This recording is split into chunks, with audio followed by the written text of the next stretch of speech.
Iya, dan selamat malam. Selamat malam Bapak Ibu semuanya. akan memberikan daging untuk dimakan. Jadi pertemuan ketiga atau keempat? Pak, Ini pertemuan yang keempat, tetapi ini temanya belum perjalanan di padang gurun, tapi perjalanan dari Mesir sampai ke perjanjian Sinai. Nah, kemudian malam ini menjadi tema yang bisa dikatakan sangat penting untuk perjalanan hidup Musa, dan kemudian perang Musa yang dipahami di dalam perjanjian lama dan di dalam perjanjian baru itu yang utama justru di dalam kisah atau dalam peristiwa yang malam ini akan kita bicarakan. Jadi Bapak Ibu, kita akan lihat kalau bicara teksnya, kita akan lihat kitab Keluaran dari bab 15 ayat 22 nanti sampai dengan bab 24. Tapi sekali lagi kita akan bicara tentang peran Musa ya. Ada bagian panjang bab 20 sampai dengan bab 23 itu yang isinya adalah hukum peraturan yang diberikan oleh Allah kepada orang Israel. Nah, bagian itu nanti kita tidak akan diskusikan, kita perbincangkan di lain kesempatan bagian itu. Nah, sekarang begini dulu, Bapak Ibu, silahkan mengingat di pertemuan yang lalu kita sudah lihat bagaimana Musa itu diutus untuk membawa orang Israel keluar dari Mesir, dan kemudian Musa menjalankan peran itu ditemani oleh Harun. Lalu kita lihat bagaimana Allah menurunkan tulah-tulah untuk memaksa orang Mesir melepaskan orang Israel pergi. Nah, kemudian ketika bicara kepada Firaun, itu kan Musa minta diperbolehkan untuk membawa orang Israel ke padang gurun untuk beribadah kepada Allah mereka. Nah, orang Israel sudah meninggalkan Mesir, tapi tidak lama kemudian mereka dikejar oleh pasukan Firaun.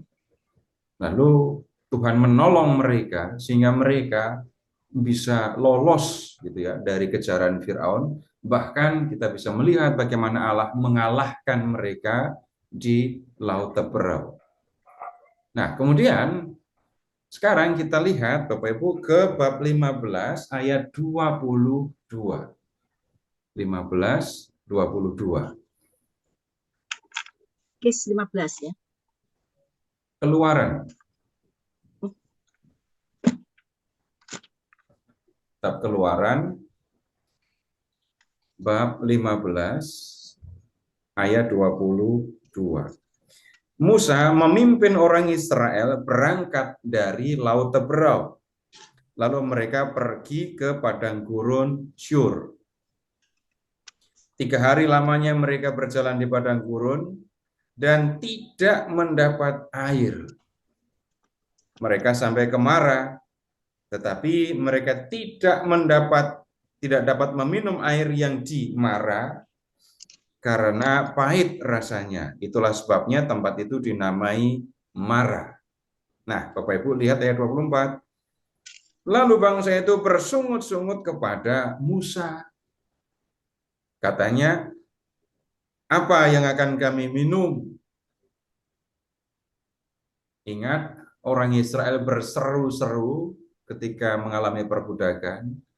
Mereka minta tolong supaya dilepaskan dari perbudakan karena tidak tahan terhadap penderitaan yang mereka alami.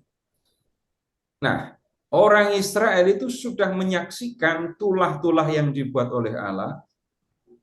Mereka sudah menyaksikan bagaimana Allah membebaskan mereka dari kejaran Firaun. Nah, sekarang mereka ada di padang gurun dan mereka mengalami ini kekurangan air, tidak mendapat air untuk diminum. Lalu ingat lagi ayat 24, mereka bersungut-sungut kepada Musa, apa yang akan kami minum. Seolah-olah tulah-tulah penyeberangan Laut Teberau nggak ada artinya untuk mereka. Atau bisa jadi mereka berpikirnya begini, ya kalau urusan perang, Allah kita memang jagoan gitu ya. Mengalahkan orang Mesir di negeri mereka sendiri, mengalahkan pasukan Firaun di Laut Teberau. Tapi untuk urusan menyediakan air, ini udah 3 hari kita nggak minum. 3 hari kita tidak mendapatkan air untuk diminum. Apakah Allah membiarkan kita nggak minum? Mereka bersungut-sungut. Bersungut-sungut itu ngapain sih? Ngedumel, Pak. Kenapa? Ngedumel. Ngedumel. Kalau mereka 3 hari nggak dapat air, itu ngedumelnya gimana omongannya? Contohnya? Ngomel-ngomel. Contohnya, kalau mereka sudah dibebaskan dari Mesir, ada di gurun 3 hari, ngomelnya gimana coba? Marah-marah. Marah-marahnya udah dengan kata-kata yang kurang baik gitu. Contoh, Mendingan kembali ke Mesir. Gitu. Iya. yang biasanya ngomel itu laki atau perempuan sih?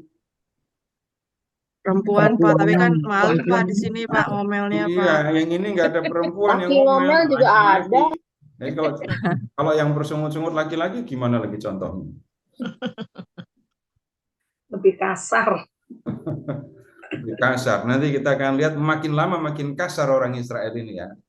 Nah, kemudian lihat ayat 25. Musa berseru-seru kepada Tuhan. Tuhan menunjukkan sepotong kayu kepadanya. Musa melemparkan kayu itu ke dalam air, lalu air itu menjadi manis. Ya, mereka ketemu air, tapi airnya nggak bisa diminum karena pahit. Musa datang berseru kepada Tuhan, karena Tuhan yang menyuruh dia membawa orang Israel pergi dari Mesir. Jadi Tuhan berseru kepada Tuhan yang mengutus dia. Lalu lihat, dengan kayu, sepotong kayu, Musa membuat air itu menjadi manis, bisa diminum. Orang Israel bersungut-sungut, Tuhan menjawab dengan memberikan air untuk diminum. Nah, kemudian Bapak Ibu lihat sekarang ke ayat 27. Sesudah itu mereka sampai ke Elim.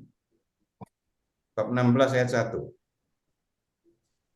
Setelah berangkat dari Elim, segenap umat Israel tiba di padang gurun Sin yang terletak di antara Elim dan Gunung Sinai pada tanggal 15 bulan ke-2 sejak mereka keluar dari Mesir. Tunggu, tanggal 15 bulan ke-2.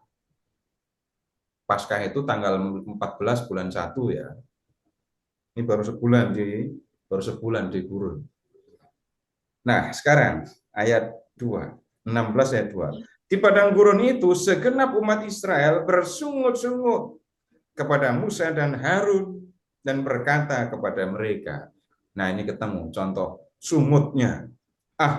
Lebih baik kami mati saja di tanah Mesir oleh tangan Tuhan.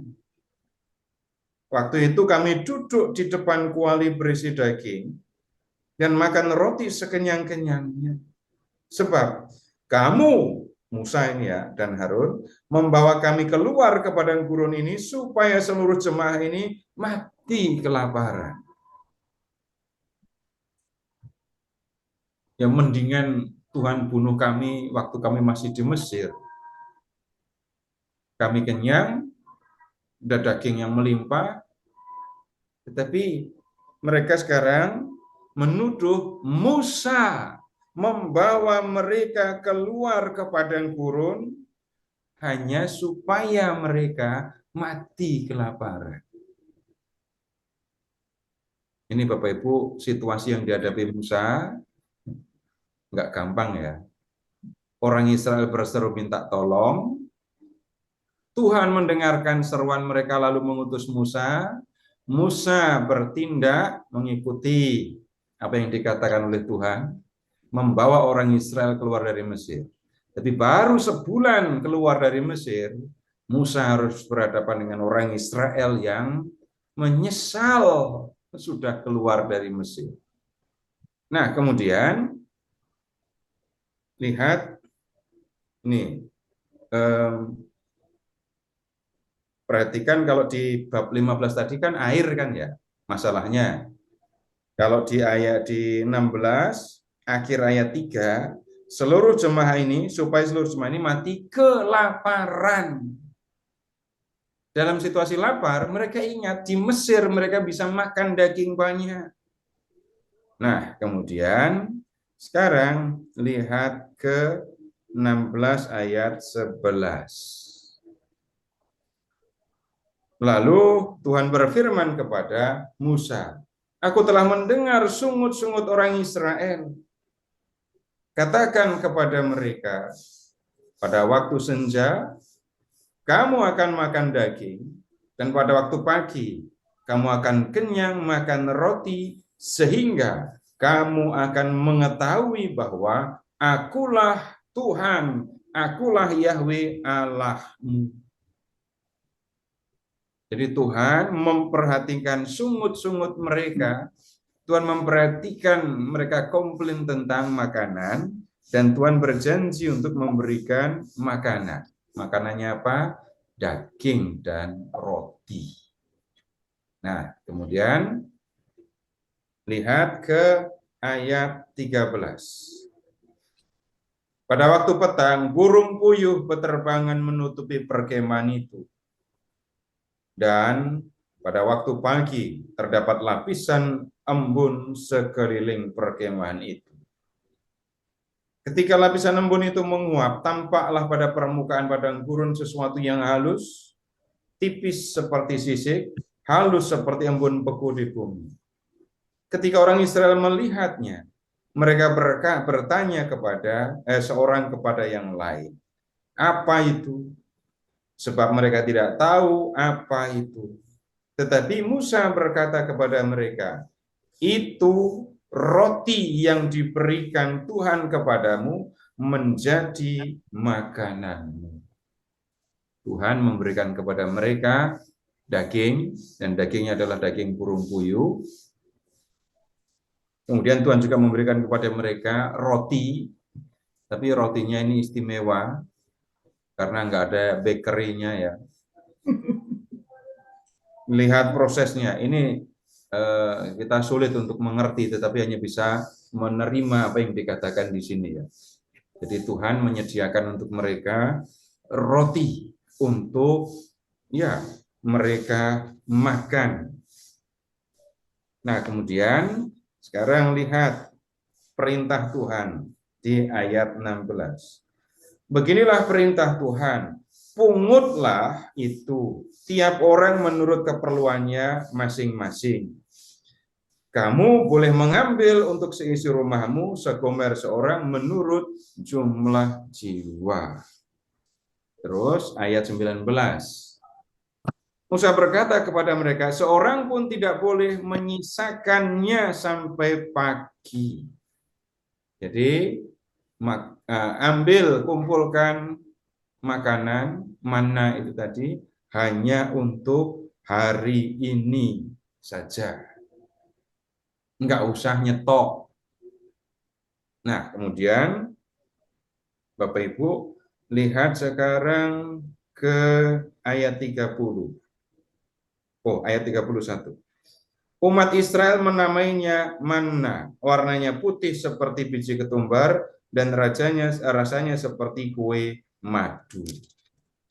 Nah, itu kenapa penamaan manna ada di situ. Nah, kemudian lihat ke ayat 35. Orang Israel makan manna selama 40 tahun sampai mereka tiba di tanah hunian. Mereka makan manna itu sampai tiba di perbatasan Kanaan. Nah, 40 tahun sudah disediakan makanan ini. Nggak perlu mereka kerja. Nah, sekarang Bapak Ibu begini, silahkan sekarang ke Injil Yohanes, Injil Yohanes ya, bab 6.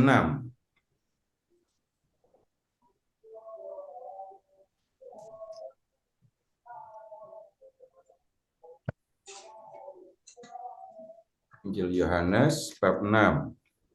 Di bab 6 ayat 1 sampai dengan 15 itu Yesus menyediakan roti untuk 5.000 orang gitu ya. Lalu habis itu Yesus pergi. Kemudian sekarang Bapak Ibu lihat ke ayat 15. Karena Yesus tahu bahwa mereka hendak datang dan hendak membawa dia dengan paksa untuk menjadikan dia raja, ia menyingkir ke gunung. Orang banyak mau memaksa Yesus menjadi raja mereka setelah Yesus menyediakan roti untuk mereka, 5.000 orang. Dan orang akan senang ya kalau Yesus jadi raja mereka. Nggak akan mereka kelaparan. Yesus bisa menyediakan roti untuk orang sebanyak itu. Nah, kemudian orang-orang itu akhirnya bertemu dengan Yesus. Lihat sekarang ayat 26. Ayat 26. Yesus berkata kepada mereka ya, sesungguhnya aku berkata kepadamu, kamu mencari aku bukan karena kamu telah melihat tanda-tanda, melainkan karena kamu telah makan roti itu dan kenyang. Bekerjalah bukan untuk makanan yang akan binasa, melainkan untuk makanan yang bertahan sampai pada hidup yang kekal yang akan diberikan anak manusia kepadamu. Sebab dialah yang telah dimeteraikan Allah Bapa. Nah, kemudian mereka bertanya, apakah yang harus kami perbuat supaya kami mengerjakan pekerjaan yang dikehendaki Allah? Apa yang dikehendaki Allah? Lalu Yesus menjawab, inilah pekerjaan yang dikehendaki Allah, yaitu hendaklah kamu percaya kepada Dia yang telah diutus oleh Allah.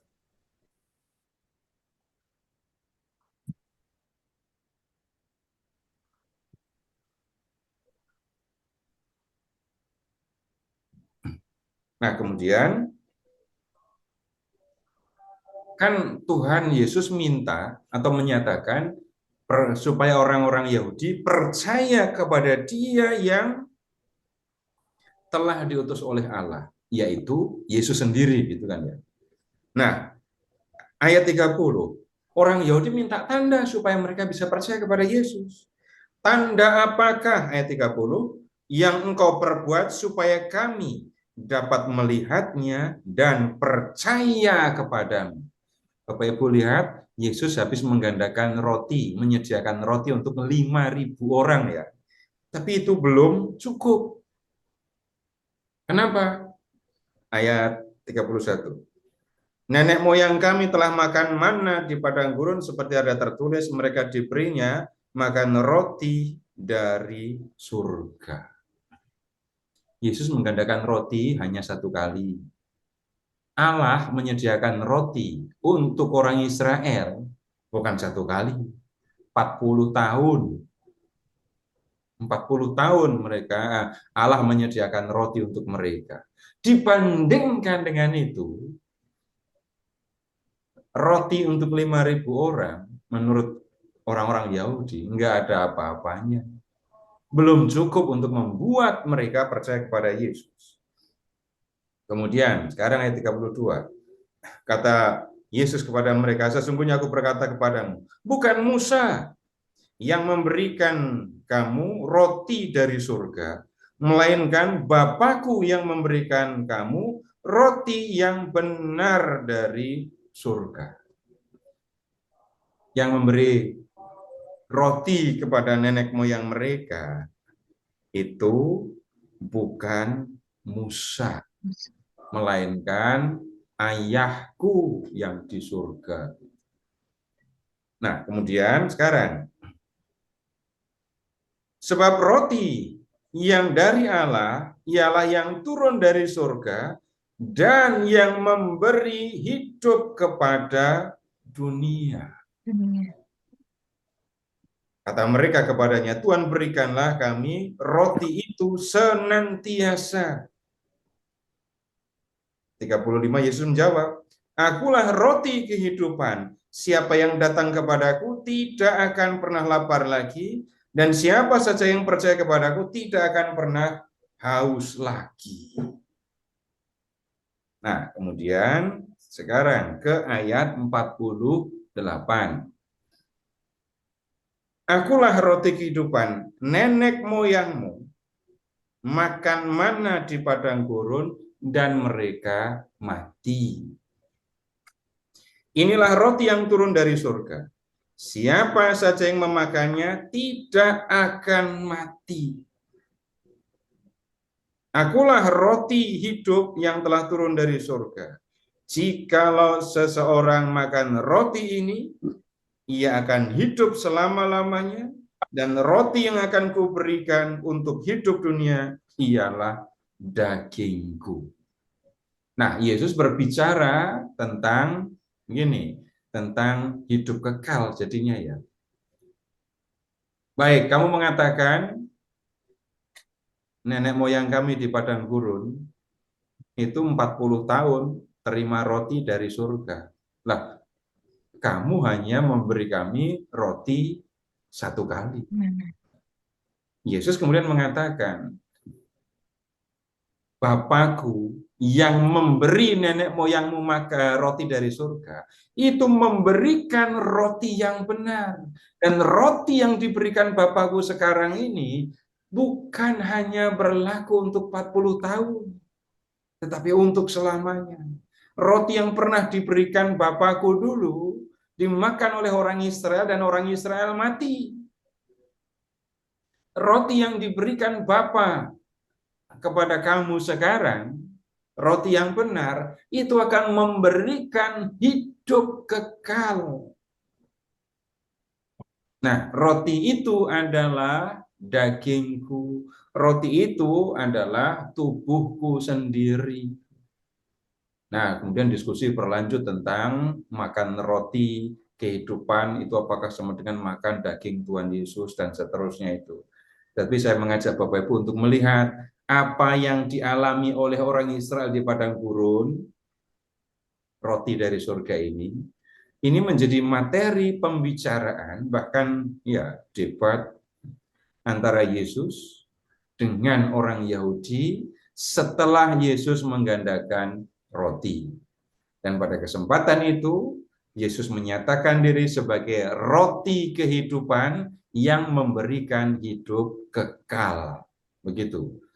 Nah, sekarang kembali ke kitab Keluaran, kita beralih ke bab 17 ya.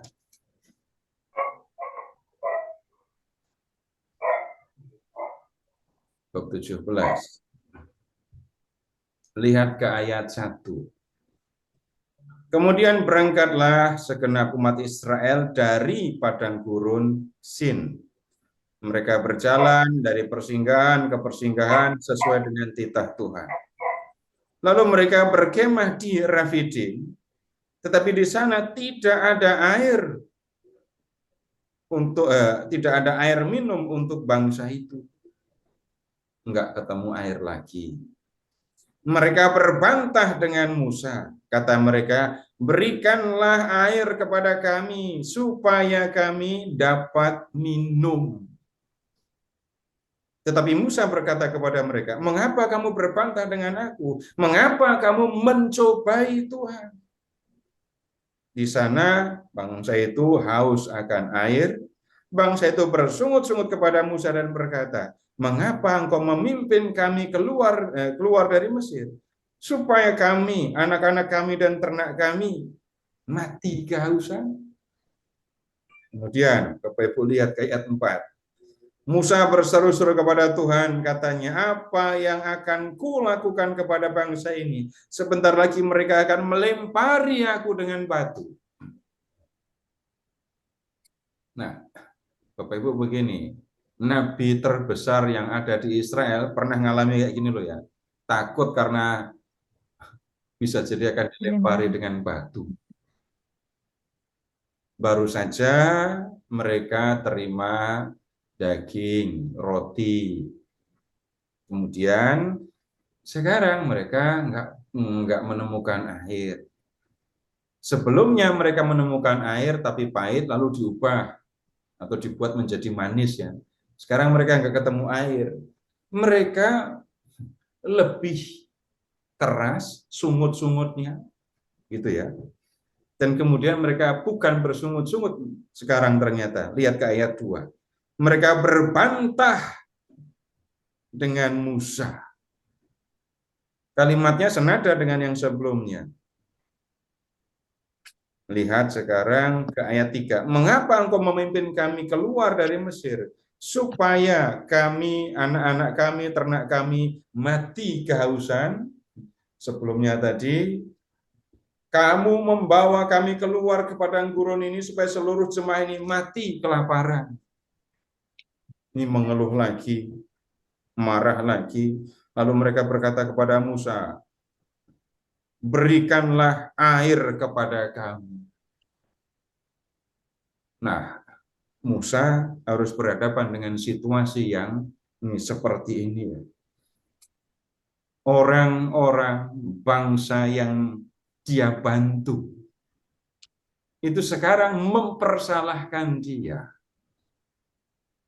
Musa itu membawa mereka keluar dari Mesir itu bukan karena keinginan Musa sendiri.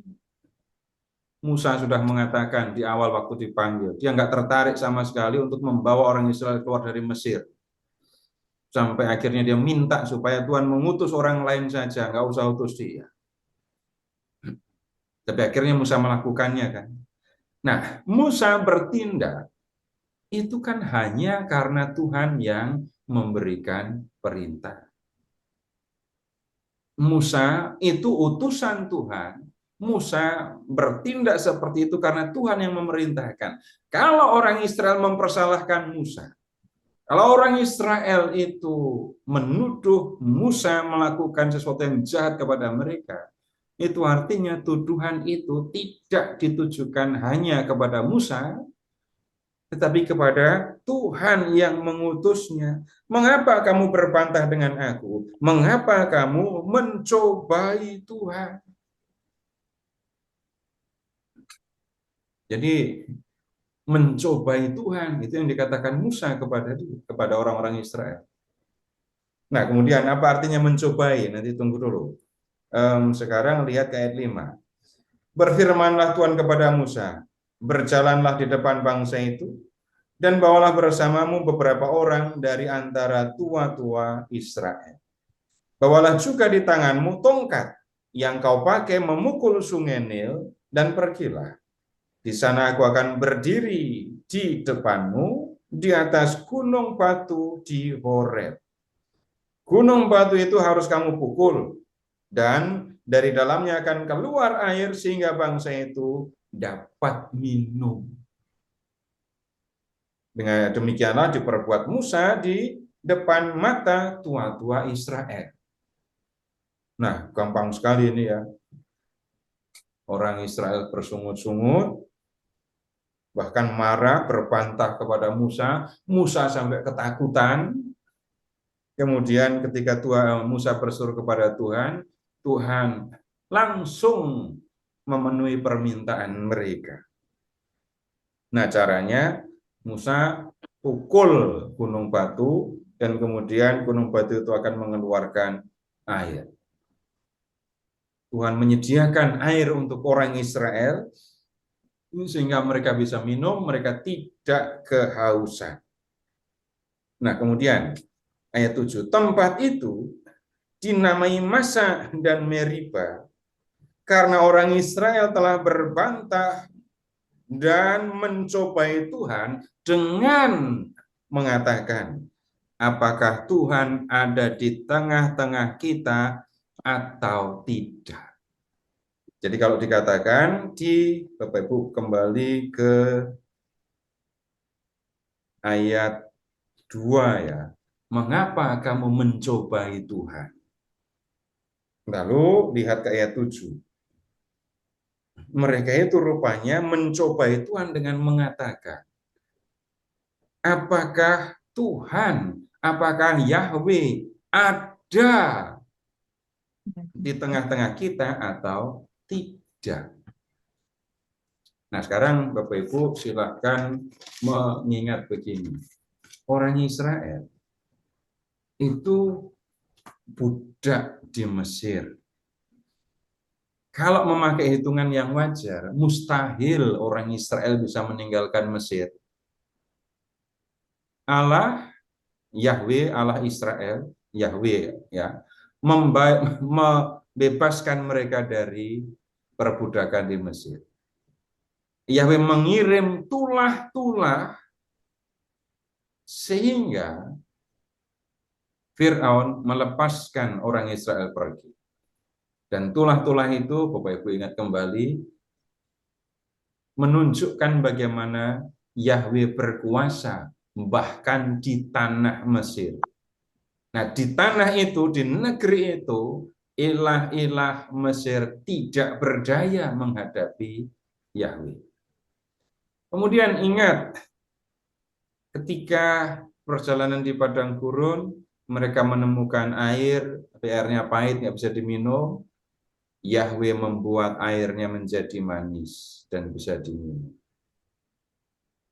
Kemudian mereka mengeluh lagi karena kelaparan. Mereka ingat daging. Lalu lihat, Tuhan menyediakan bagi mereka roti dan daging. Bapak Ibu, ada yang ketinggalan. Dalam peristiwa di Laut Tebrau, orang Israel menyaksikan bagaimana mereka diselamatkan oleh Tuhan melalui dasar laut. Tuhan menyediakan bagi mereka jalan untuk lepas dari kejaran Firaun. Sekarang mereka ketemu situasi kekurangan air. Dan mereka bertanya, adakah Tuhan?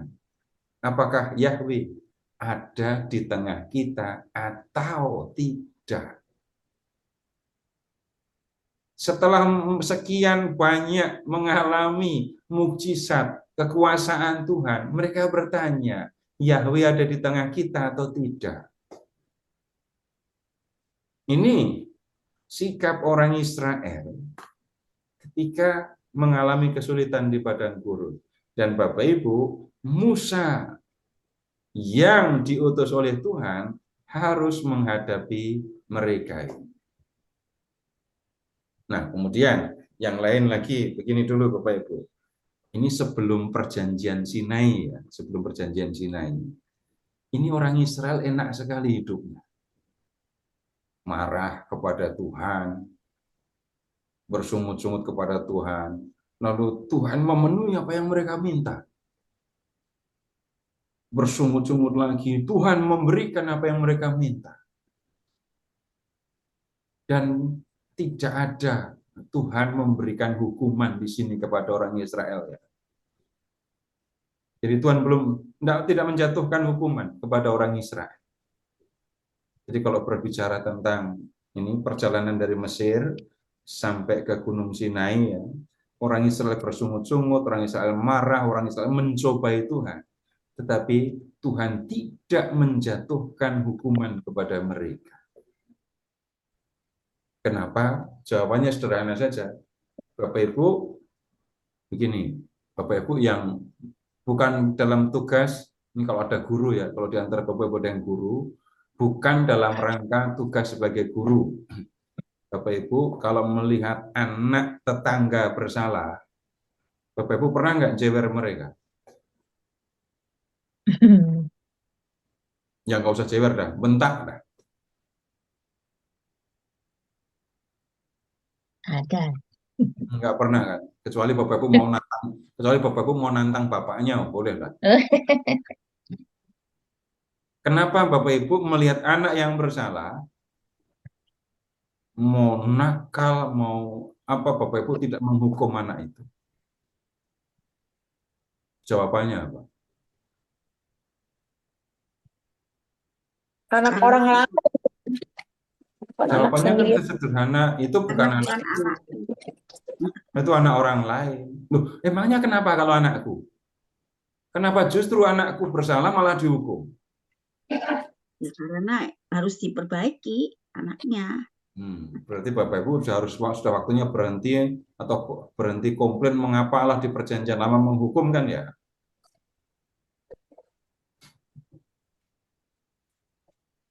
Jawabannya itu. Nah, sekarang begini, tidak mungkin menghukum atau salah kalau saya menghukum anak orang lain. Tapi kalau anak sendiri melakukan kesalahan, saya menghukumnya supaya dia jadi baik. Nah, Bapak Ibu, situasi orang Israel sebelum perjanjian Sinai itu seperti anak orang lain tadi itu. Israel dan Yahweh belum ada ikatan Allah dan umat. Sehingga kalau mereka bersalah, Tuhan mendengarkan, atau mereka komplain, mereka mencobai Tuhan, Tuhan tidak menghukum, bahkan malah memenuhi permintaan mereka. Nah, kemudian Bapak Ibu, nanti setelah perjanjian Sinai, Bapak Ibu akan melihat yang berbeda. Tapi itu tunggu dulu. Yang sekarang mau saya sampaikan kepada Bapak Ibu, belajar dari pencobaan yang dilakukan oleh orang Israel. Orang Israel mencobai Tuhan dengan mengatakan, apakah Yahweh ada di tengah kita atau tidak? Padahal mereka sudah berulang kali mengalami, melihat karya dan kuasa Yahweh. Nah, sekarang begini, Bapak Ibu silahkan mengingat pengalaman sendiri ya. Silahkan mengingat pengalaman sendiri. Pernah nggak bertanya, ini Tuhan itu sebenarnya ada apa enggak sih? Pernah nanya gitu apa enggak?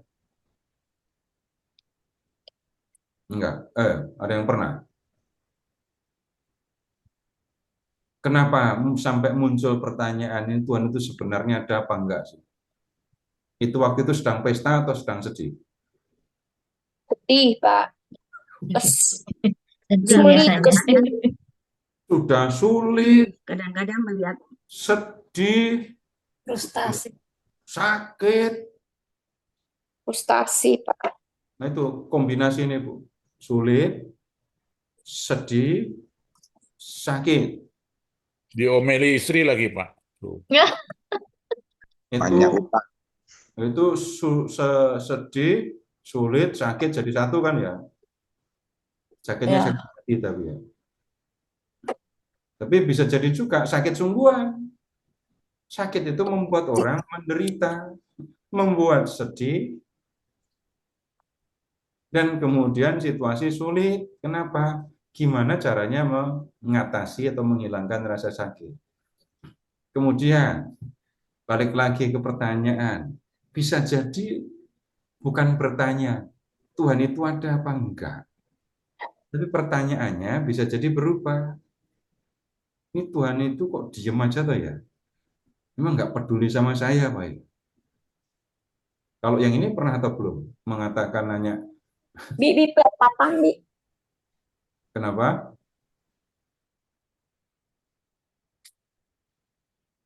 Mirip dengan yang pertama, tapi saya percaya Tuhan itu ada, tapi kok diem saja sih? Seolah-olah nggak peduli dengan saya.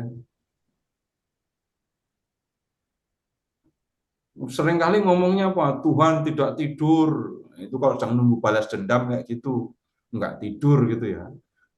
Tapi giliran sedang sedih, mohon kepada Tuhan, Tuhan nggak jawab-jawab. Kita tidak mengatakan Tuhan tidur, tapi kok diem saja tuh ya. Lalu orang bisa dalam situasi yang seperti ini, orang bisa marah kepada Tuhan. Bertanya, Pak, kemana sih Tuhan? Oh, malah kemana Tuhan? Enggak tidur, tapi jangan-jangan Tuhan malah pergi kemana. Nanti kalau, tapi ini yang berikutnya ini jarang. Jangan-jangan itu Tuhan lebih mengasihi orang yang memusuhi saya itu kayaknya. Tapi yang ini lebih sulit lagi kalau sampai pertanyaannya kayak gini. Orang yang memusuhi saya itu kayaknya kok hidupnya tenang, enak, sejahtera, sedangkan saya yang sering berdoa, rajin berdoa kok susah kayak gini. Jangan-jangan Tuhan lebih mengasihi orang-orang yang memusuhi saya itu. Orang bisa menghadapi macam-macam pertanyaan. Dan Bapak Ibu tolong amati ya, ingat-ingat sendiri ya. Pertanyaan-pertanyaan seperti itu muncul di dalam hati dan pikiran, atau Bapak Ibu ini sengaja mikir dan kemudian muncul mengajukan pertanyaan ini. Masih gagal malam-malam. Pikir, Pak, udah Hah? dianalisa, terus baru berkeluh kesah. Susah, berkeluh Berkeluh kesah, kesah, ya. berkeluh kesah, berkeluh Katanya kesah, Tuhan berkeluh Maha kesah. Tahu, tapi kok kayak orang buta tuli, nggak mendengar, nggak melihat. Saya itu berkeluh kesahnya udah lebih dari 10 kali, kayaknya lebih dah gitu. Lebih dari 12 kali. Kok kayaknya nggak diperhatikan gitu. Iya. Ya itu, Pak. Sepertinya katanya Tuhan kan Maha Tahu, tetapi kok seperti orang buta dan tuli, tidak melihat dan mendengar. Komplainnya begitu, Pak. Perhatikan urutan prosesnya ya. Dari pengalaman yang itu tadi ya, sedih, sakit, sulit, lalu memohon, mengeluh, diulang-ulang terus, akhirnya kemudian muncullah pertanyaan. Ini Tuhan itu dengerin apa enggak sih? Melihat apa enggak sih? Macam-macam pertanyaan yang muncul. Pertanyaan yang muncul dari pengalaman. Terus habis itu, ketika Bapak Ibu mengajukan pertanyaan seperti itu, terus dijawab apa enggak oleh Tuhan? Jawab apa adanya. Bapak Ibu bicara apa adanya. Kadang dijawab, kadang tidak. Kadang dijawab, Kadang tidak. Itu kalau saya habis sedih, sakit, terus mengeluh, terus dijawab, wah itu senang sekali kan ya.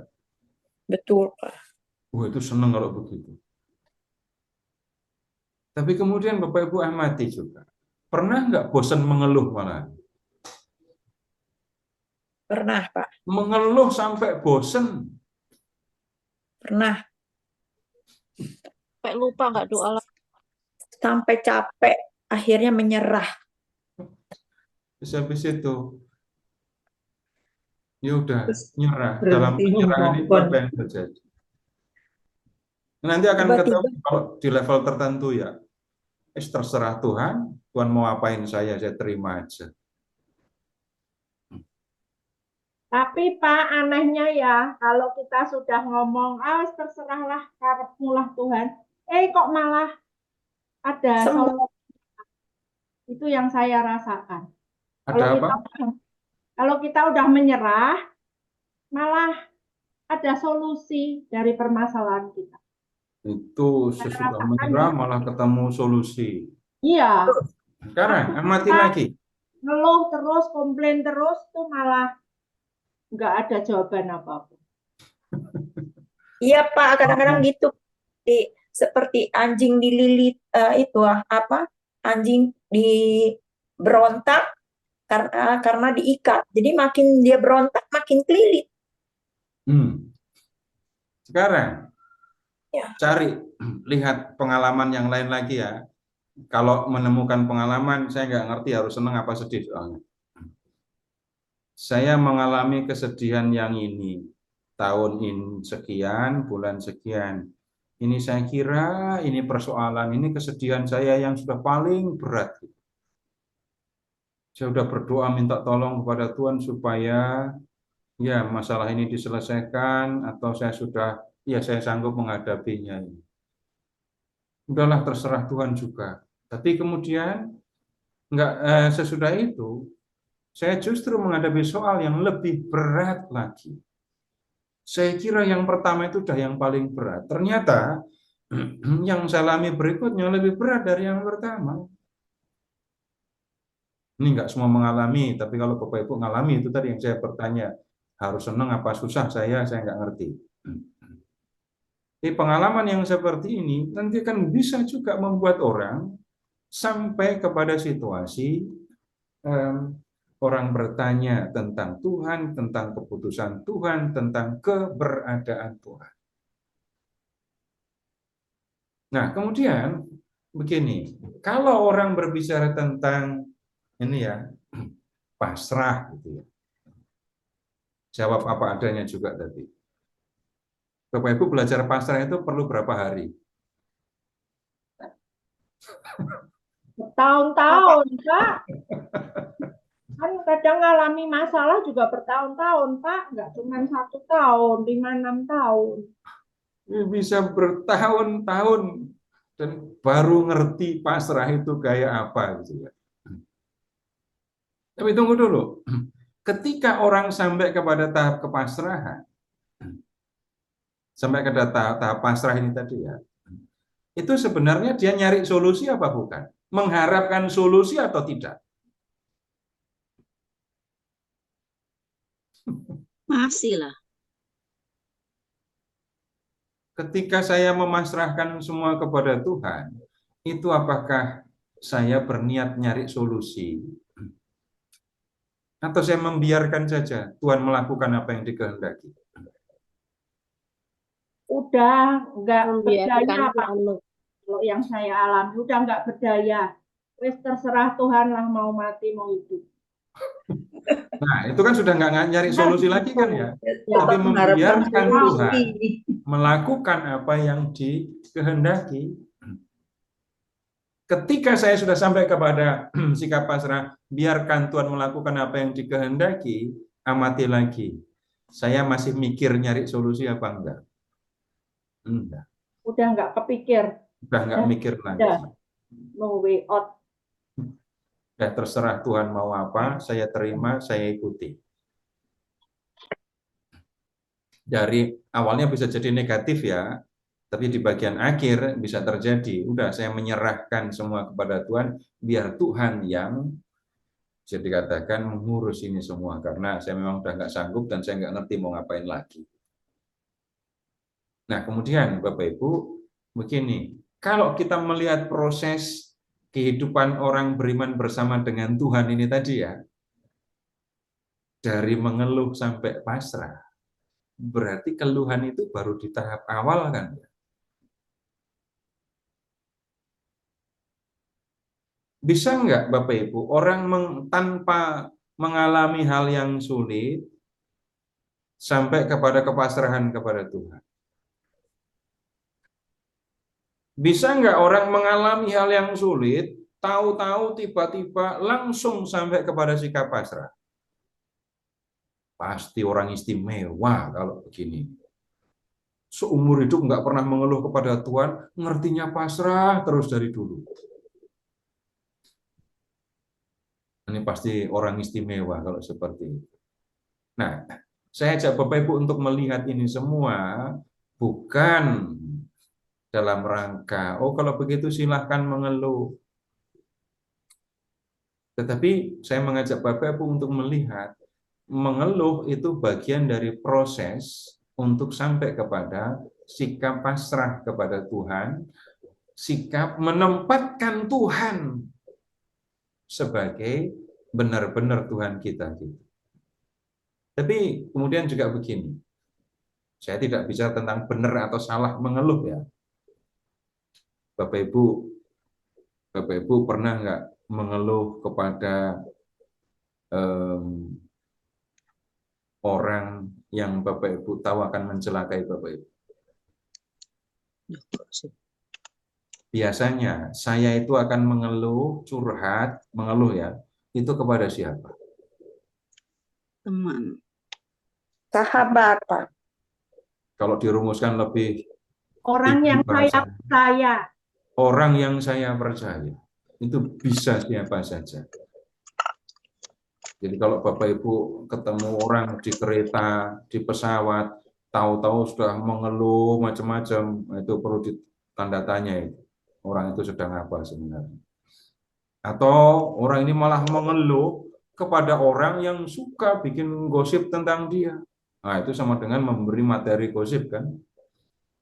Enggak. Sekarang begini, kalau ada orang yang mau menyampaikan keluhan kepadaku, ini situasi yang wajar ya. Kalau ada orang yang mau menyampaikan keluhan kepadaku, berarti orang itu percaya kepadaku. Kalau aku mengeluh kepada seseorang, berarti aku percaya kepada orang itu. Kemudian Bapak Ibu silahkan, atau ibu-ibu aja dah, atau Bapak Ibu sebagai anak-anak, ya, anak dari orang tua. Kalau sedang sakit, susah, nggak punya duit, itu ngeluhnya bersungut-sungutnya kepada siapa? Makanan nggak enak, nggak punya duit, makanan kurang, ini bersungut-sungutnya kepada siapa? Orang tua. Kalau sampai ada anak, makanan di rumah nggak enak, terus pergi kepada tetangganya sambil bilang, masakan mamaku nggak enak, aku mau makan di sini, gitu. Nanti akan ada yang aneh kalau ada sikap seperti itu. Nah, kalau orang masih menyampaikan keluhan kepada Tuhan, maka Bapak Ibu, di situ kita menemukan sebenarnya masih ada kepercayaan kepada Tuhan di situ. Nah, kemudian kalau urusan bersungut-sungut, ini bukan mengeluh jadinya ya, menggerutu.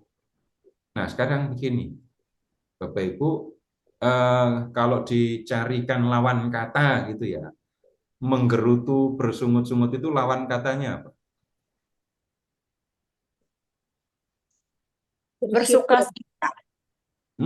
Memuji, bersyukur. Bersyukur itu yang pas ya. Bersyukur. Ketika orang kehilangan syukur, maka yang muncul adalah sungut. Orang yang bersyukur itu melihat apa yang dikerjakan Tuhan untuk diriku. Orang yang bersungut-sungut itu melihat yang tidak dikerjakan Tuhan untuk aku. Silahkan periksa sendiri. Kalau orang sampai bersungut-sungut kepada Tuhan, lihat yang menjadi materi sungutnya apa. Tuhan tidak melakukan ini, tidak melakukan ini untuk aku. Sebaliknya ketika orang bersyukur, orang melihat ini yang dilakukan oleh Tuhan. Nah, Bapak Ibu, silahkan ini kemudian Bapak Ibu lihat sendiri, bercermin dari pengalaman orang Israel tentang ini bersungut. Sekarang begini, kalau lihat lebih lanjut untuk refleksi sendiri ya, Bapak Ibu amati. Kalau Bapak Ibu pernah bersungut-sungut, pernah tidak bersyukur kepada Tuhan, tolong ingat-ingat. Sekali tidak bersyukur, sekali bersungut-sungut, itu mengenai 10 atau 20 hal. Sekali bersungut-sungut itu sudah mengenai 10, 15, 20 hal begitu.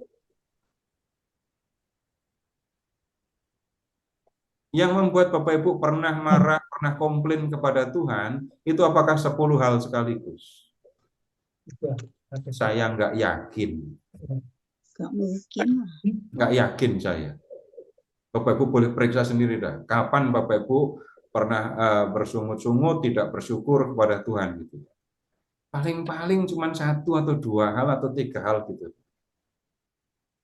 Misalnya ya, ini saya tidak meremehkan ya, saya tidak meremehkan apapun tentang mengeluh tentang bersungut-sungut. Bapak Ibu pernah pernah bersungut-sungut kepada Tuhan karena sakit nggak sembuh-sembuh? Misalnya ada yang seperti itu kan cuma 1 kan. Bapak Ibu pernah bersungut-sungut karena nggak punya duit? Sekali tidak, sekali bersungut-sungut, sekali tidak bersyukur, paling tentang satu. Tapi tolong diingat-ingat, ketika orang sedang tidak bersyukur, dia memperhatikan nggak semua yang sudah dilakukan Tuhan untuk kita. Kalau dibandingkan yang sudah diberikan Tuhan dengan yang tidak atau belum diberikan Tuhan, mana yang lebih banyak? Tuhan lebih banyak memberi. Ingat orang Israel tadi, mereka sudah melihat tulah-tulah kepada Firaun, orang Mesir. Tuhan sudah membebaskan mereka dari perbudakan di Mesir.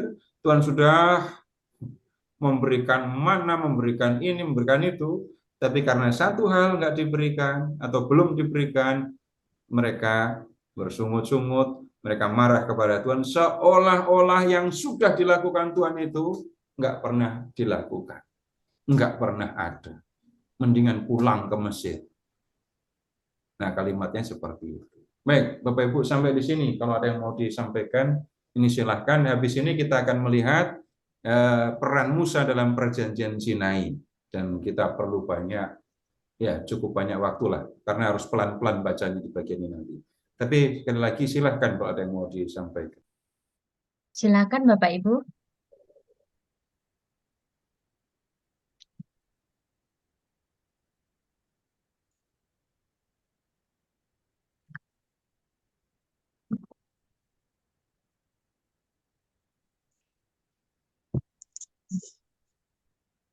Ya, baik. Kalau tidak ada, kita lanjut dulu saja. Nanti siapa tahu ada pertanyaan dan silahkan tulis.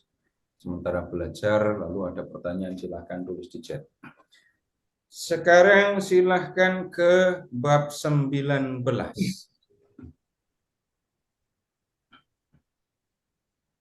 Ayat 1. Pada tanggal 1, bulan ketiga setelah orang Israel keluar dari tanah Mesir, mereka tiba di padang gurun Sinai. Setelah mereka berangkat dari Rafidim, mereka tiba di padang gurun Sinai, lalu berkemah di padang gurun itu. Di sana orang Israel berkemah di depan gunung itu. Nah, Bapak Ibu, ini satu tempat yang memang dituju oleh Musa ya. Inilah tandanya bagimu bahwa aku mengutus kamu. Kamu akan membawa orang Israel beribadah kepada Allah di gunung ini. Ketika Tuhan menampakkan diri kepada Musa dan mengutus Musa, nah bicaranya begitu. Maka kemudian Musa membawa orang Israel ke Sinai. Nah kemudian ayat 3. Lalu Musa naik menghadap Allah, dan Yahweh berseru dari gunung itu kepadanya. Beginilah kau katakan kepada keturunan Yakub, dan kau beritakan kepada orang Israel. Bapak Ibu amati urutan pembicaraannya. Kamu sendiri telah melihat apa yang kulakukan kepada orang Mesir, dan bagaimana aku telah mengangkat kamu di atas sayap Raja Wali, dan membawa kamu kepadaku. Jadi sekarang, jika kamu sungguh-sungguh mendengarkan firman-Ku dan berpegang pada perjanjian-Ku, kamu akan menjadi milik kesayangan-Ku dari antara segala bangsa, sebab seluruh bumi adalah milik-Ku. Kamu akan menjadi kerajaan imam dan bangsa yang kudus bagiku. Inilah semua firman yang harus kau katakan kepada orang Israel. Orang Israel berkemah di gurun Sinai. Musa naik ke gunung Sinai, naik ke gunungnya sampai ke puncak, dan kemudian ketemu Yahweh di situ. Dan Yahweh bicara, ini yang harus kamu sampaikan kepada orang Israel. Ayat 4. Nomor 1. Kamu sendiri sudah melihat bagaimana aku membebaskan kamu dari perbudakan di Mesir. Kemudian nomor 2, kalau kamu mendengarkan firman-Ku dan berpegang pada perjanjian-Ku, kamu akan menjadi umat-Ku. Ini Musa di atas puncak Sinai ya tadi. Terus ayat 7. Lalu Musa datang dan memanggil tua-tua bangsa itu, lalu menyampaikan ke hadapan mereka segala firman yang diperintahkan Tuhan kepadanya. Berarti Musa turun dari Gunung Sinai menemui orang Israel. Lalu Musa menyampaikan kepada mereka firman Tuhan. Nomor 1 dan nomor 2. Perhatikan yang nomor 2. Kalau kamu mau mendengarkan firman-Ku, kamu akan jadi umat-Ku. Kemudian, sesudah orang Israel mendengarkan firman Tuhan yang disampaikan melalui Musa, ayat 8. Seluruh bangsa itu menjawab bersama-sama. Segala yang difirmankan Tuhan akan kami lakukan. Segala yang difirmankan Tuhan akan kami lakukan. Orang Israel kalau begitu menyampaikan kesanggupan untuk mendengarkan firman Tuhan dalam arti melaksanakannya. Dan mereka menyatakan kesanggupan untuk menjadi umat Tuhan kan ya. Sekarang kalimat selanjutnya. Lalu Musa menyampaikan jawaban bangsa itu kepada Tuhan. Berarti Musa naik gunung lagi loh ya. Orang Israel di gurun, Tuhan di puncak Sinai. Ini sekarang orang Israel sudah menyampaikan kesanggupan untuk mendengarkan firman Tuhan, kesanggupan untuk jadi umatnya. Nah, kemudian Musa menyampaikan jawaban itu kepada Tuhan. Berarti Musa naik gunung lagi. Kemudian ayat 9. Setelah mendengarkan jawaban orang Israel, Tuhan berbicara kepada Musa. Ayat 9. Aku akan datang kepadamu dalam awan tebal, supaya bangsa itu dapat mendengar apabila aku berbicara dengan engkau, dan juga supaya mereka senantiasa mempercayai engkau. Nah, kemudian Lalu Musa memberitahukan perkataan bangsa itu kepada Tuhan. Ulang lagi, ayat 10 sekarang.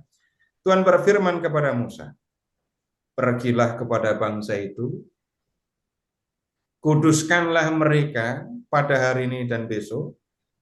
Mereka harus mencuci pakaian mereka. Menjelang hari ketiga, mereka harus bersiap.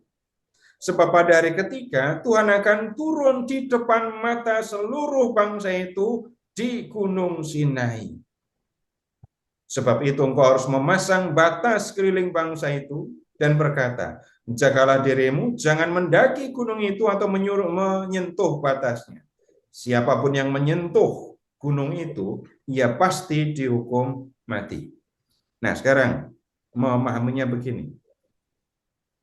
Kan Tuhan sudah mendengar kesanggupan orang Israel kan ya. Nah, kemudian lihat ke ayat 9. Aku akan datang dalam awan tebal. Kemudian aku akan berbicara kepada kamu. Tuhan akan bicara kepada orang Israel. Tapi nanti posisinya Tuhan akan ada di Gunung Sinai. Orang Israel ada di kaki gunung. Kok di kaki gunung? Nggak boleh nyentuh gunung, masih di gurun ya. Lalu gunung itu, kaki gunung harus diberi batas. Orang Israel nggak boleh dekat-dekat. Nah, kemudian karena Tuhan mau berbicara kepada orang Israel, maka orang Israel harus mempersiapkan diri dengan menguduskan diri. Nanti menjelang hari ketiga, nanti Tuhan akan menemui orang Israel dan berbicara kepada mereka. Untuk apa? Ingat, kalau orang Israel mau mendengarkan firman-Ku. Nah, Tuhan mau menyampaikan firman-Nya. Tuhan mau menjumpai orang Israel, menyampaikan firman kepada mereka. Tapi Tuhan akan ada di gunung, orang Israel di bawah. Nah, kemudian ayat 14. Lalu Musa turun dari gunung menemui bangsa itu. Jadi Musa turun lagi dan mengatakan, Tuhan mau bicara dengan kamu, maka kamu harus menguduskan dirimu. Ia menguduskan bangsa itu dan mereka pun mencuci pakaian mereka. Kata Musa kepada bangsa itu, bersiaplah menjelang hari yang ketiga, jangan bersetubuh dengan perempuan.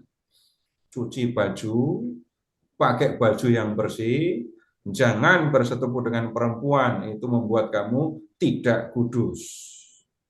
Nah, sekarang ayat 16.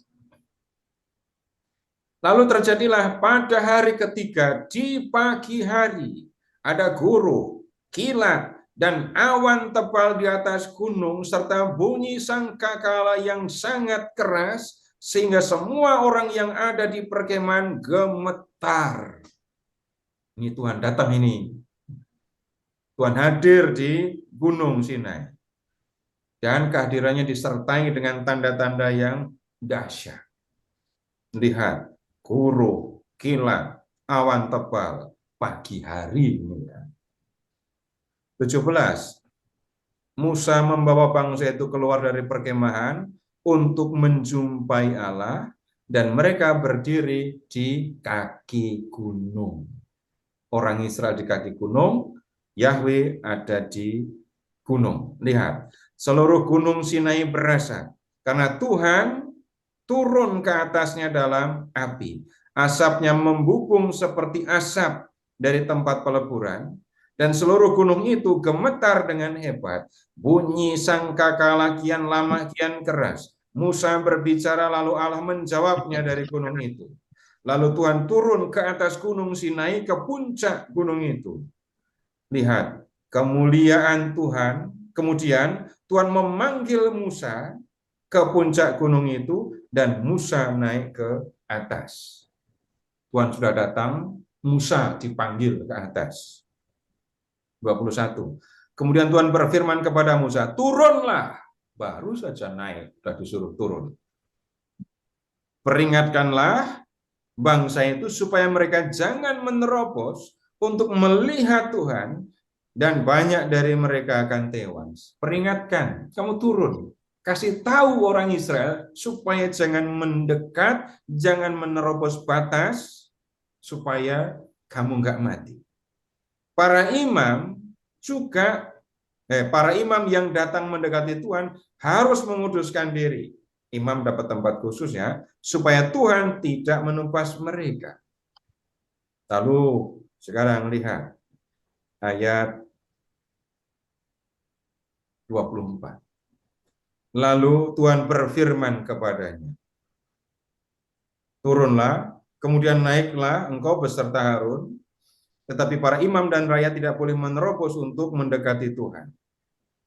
Tapi kemudian ayat 25, ini Musa turun lagi menemui bangsa itu dan menyampaikan hal itu tentang batas dan jangan menerobos tadi. Jadi sekarang Bapak Ibu, posisinya Yahweh ada di puncak Sinai, orang Israel ada di kaki gunung. Di kaki gunung itu diberi batas. Orang Israel tidak boleh mendekat, tidak boleh menerobos, tidak boleh menyentuh batas itu. Nah, sekarang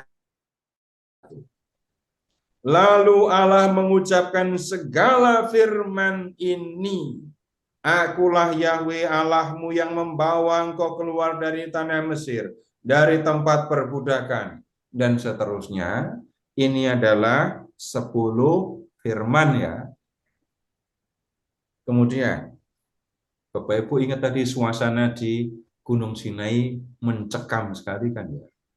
Dan ketika Tuhan datang, perhatikan guruh, kilat, awan tebal, lalu sangkakala yang sangat keras. Dan Tuhan berbicara kepada mereka. Suara Tuhan berarti lebih keras dari semua itu. Nah, sekarang ayat 18, 20 ayat 18. Seluruh bangsa itu menyaksikan ketika kuruh mengguntur, kilat sapung menyapung, sangkakala berbunyi, dan gunung berasap. Bangsa itu menjadi takut dan gemetar, dan mereka berdiri jauh-jauh. Mereka menjauhi kaki gunung. Mereka berkata kepada Musa, "Engkau saja yang berbicara dengan kami akan mendengarkan. Janganlah Allah berbicara dengan kami supaya kami tidak mati." Maksudnya, mereka mendengar suara Tuhan yang lebih keras dari semua gejala alam itu tadi ya. Kuruh, kilat, sangkakala, semua dalam suasana yang seperti itu. Mereka menghadapi rasa takut sungguh-sungguh kepada Tuhan. Dan mereka minta kepada Tuhan, "Kamu aja yang bicara sama kami. Tuhan, jangan bicara langsung. Kalau Tuhan ngomong terus kayak gini, mati kita nanti." Nah, kemudian Musa menjawab begini, tetapi Musa berkata kepada bangsa itu, "Jangan takut. Sebab Allah telah datang dengan maksud untuk mencoba kamu, dan dengan maksud supaya takut akan Dia ada padamu, agar kamu jangan berbuat dosa." Jadi orang Israel sudah merasakan dahsyatnya Allah, sekaligus merasakan kegentaran ketika berhadapan dengan Allah. Kalau orang Israel ingat itu, maka di kemudian hari mereka akan takut kepada Tuhan, mereka tidak akan berdosa. Nah, kemudian bangsa itu berdiri jauh-jauh, sedangkan Musa pergi mendekati awan yang kelam tempat Allah berada. Musa naik mendekati Tuhan. Ayat 22, berfirmanlah Tuhan kepada Musa, "Beginilah kau katakan kepada orang Israel, kamu sendiri telah menyaksikan bahwa aku berbicara dengan kamu dari langit.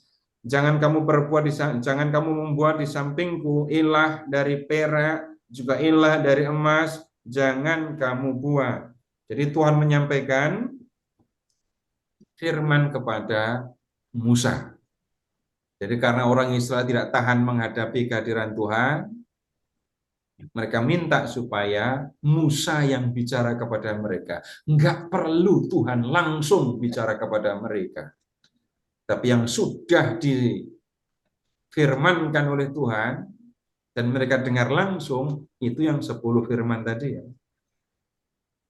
Nah, karena orang Israel enggak tahan lagi, oke, Musa naik menjumpai Tuhan, lalu Tuhan bicara kepada Musa. Nah, apa yang dibicarakan Tuhan kepada Musa? Lihat Bapak Ibu, mulai 20 ayat 22 nanti sampai dengan bab 23 ayat 33. Jadi yang difirmankan Tuhan ini dari 20 ayat 22 sampai dengan bab 23 ayat 33. Nah, apa saja coba Bapak Ibu kita urutkan ya, baca judulnya saja. Di bab 20 ayat 22 dan seterusnya, ini bicara tentang ini, menyampaikan persembahan kepada Tuhan, tapi juga peringatan untuk tidak menyembah berhala. Bab 21, ini peraturan mengenai budak Ibrani sampai ayat 11. Lalu bab 21 ayat 12 sampai dengan 22 ayat 17, ini macam-macam aturan tentang ganti rugi, tentang kesalahan, tentang kejahatan, dan juga hukuman yang ada di antaranya yang berupa denda atau ganti rugi. Macam-macam ada di situ. Kemudian, ini sekarang misalnya ya, di bagian ini. Ayat 15. memukul ayah. Ayat 16, menculik. 17, mengutuki seseorang. Ini hukuman mati cuma. Kemudian yang contoh yang lain lagi. Sekarang lihat, sebentar saya pilih. 22 ayat 1. Apabila seseorang mencuri seekor lembu atau seekor domba dan menyembelihnya atau menjualnya, ia harus menggantinya 5 ekor ganti seekor. Dan 4 ekor domba ganti seekor domba. Terus, ayat 2. Jika seorang pencuri kedapatan sedang membongkar lalu dipukul orang sampai mati, orang itu yang memukul ya tidak berhutang darah. Tetapi jika pembunuhan, pemukulan terhadap pencuri sampai mati itu terjadi setelah matahari terbit, orang itu berhutang darah. Jadi pencuri harus perhatikan soal waktu ini ya. Kalau bisa mencurinya nih menjelang matahari terbit, jadi kalau ketangkep enggak dipukuli, atau kalaupun dipukuli enggak akan mati. Seorang pencuri harus membayar ganti rugi sepenuhnya. Jika tidak mampu, ia harus dijual ganti apa yang dicurinya. Ya, aturannya macam-macam gitu. Kemudian Bapak Ibu lihat sekarang 22 ayat 18. 22 18. Penyihir. Ayat 19. Tidur dengan binatang, meniduri binatang, hukum mati. Kemudian lihat 22 ayat 1. Ini aturan tentang menolong, membantu orang yang nggak mampu. Kemudian lihat juga ke bab 23 ayat 14. Ini ada aturan tentang hari raya. Jadi aturannya sekali lagi sampai, atau firman Tuhan tadi itu sampai dengan bab 23 ayat 33 ya. Nah, kemudian sekarang ke 24 ayat 1.